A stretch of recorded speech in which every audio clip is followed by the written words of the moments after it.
Venezuela America ಮೇಲೆ ದೊಡ್ಡ ದಾಳಿಯನ್ನು ನಡೆಸಲಾಗಿದೆ. ಡ್ರಗ್ಸ್ ಭಯೋತ್ಪಾದನೆ ಆರೋಪ ಕೇಳಿ ಬಂದಿರುವಂತದ್ದು.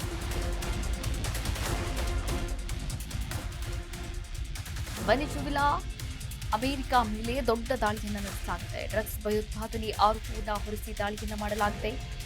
ಅಮೆರಿಕದಿಂದ ವೆನೆಜುವೆಲಾ ಅಧ್ಯಕ್ಷ ಪತ್ನಿಯ ಅಪಹರಣವನ್ನು ಮಾಡಲಾಗಿದೆ.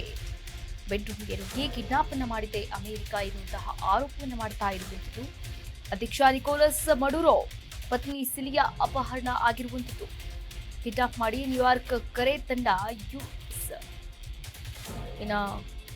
ಕಿಡ್ನಾಪ್ ಮಾಡಿರುವಂತಹ ಫೋಟೋವನ್ನು ಹಂಚಿಕೊಂಡಿದ್ದಾರೆ ಟ್ರಂಪ್. ವೆನೆಜುವೆಲಾ ನಮ್ಮದೇ ಅಂತ ಅಮೆರಿಕ ಅಧ್ಯಕ್ಷ ಡೊನಾಲ್ಡ್ ಟ್ರಂಪ್ ಹೇಳಿದ್ದಾರೆ.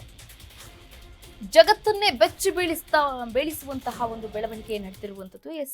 ದಕ್ಷಿಣ ಅಮೆರಿಕದ ತೈಲ ಸಮೃದ್ಧ ರಾಷ್ಟ್ರ ವೆನೆಜುವೆಲಾದ ಮೇಲೆ ಅಮೆರಿಕದ ವಿಶೇಷ ಪಡೆಗಳು ಹಠಾತ್ ಅಂತ ದಾಳಿಯನ್ನು ನಡೆಸಿರುವಂಥದ್ದು. ಈ ಕಾರ್ಯಾಚರಣೆಯಲ್ಲಿ ವೆನೆಜುವೆಲಾ ಅಧ್ಯಕ್ಷ ನಿಕೋಲಸ್ ಮಡುರೋ ಹಾಗೂ ಅವರ ಪತ್ನಿ ಸಿಲಿಯಾ ಫ್ಲೋರ್ಸ್ ಅವರನ್ನ ಅಮೆರಿಕ ಪಡೆಗಳು ವಶಕ್ಕೆ ಪಡೆದಿರುವಂಥದ್ದು. ಈ ಘಟನೆಯ ಬೆನ್ನಲ್ಲೇ ಫ್ಲೋರಿಡಾದಲ್ಲಿ ಪತ್ರಿಕಾಗೋಷ್ಠಿಯನ್ನು ನಡೆಸಿದಂತಹ ಅಮೆರಿಕ ಅಧ್ಯಕ್ಷ ಡೊನಾಲ್ಡ್ ಟ್ರಂಪ್ ಸರಿಯಾದ ಪರಿವರ್ತನೆ ಜಾರಿಗೆ ಬರುವವರೆಗೂ ಕೂಡ ಅಮೆರಿಕವೇ ವೆನೆಜುವೆಲಾವನ್ನ ಆಡಳಿತ ನಡೆಸಲಿದೆ ಅಂತ ಘೋಷಣೆಯನ್ನ ಕೂಡ ಮಾಡಿದ್ದಾರೆ.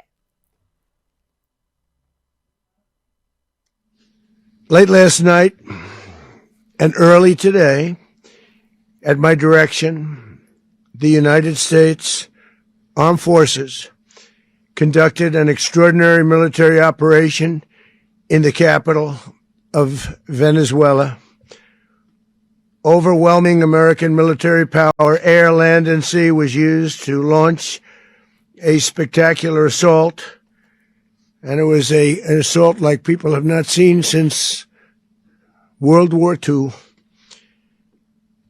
It was a force against a heavily fortified military fortress in the heart of Caracas to bring outlaw dictator Nicolas Maduro to justice.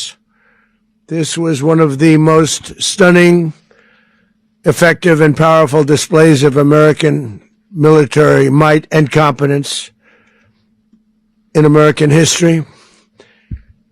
And if you think about it, we've done some other good ones like the attack on Soleimani, the attack on al-Baghdadi, and the obliteration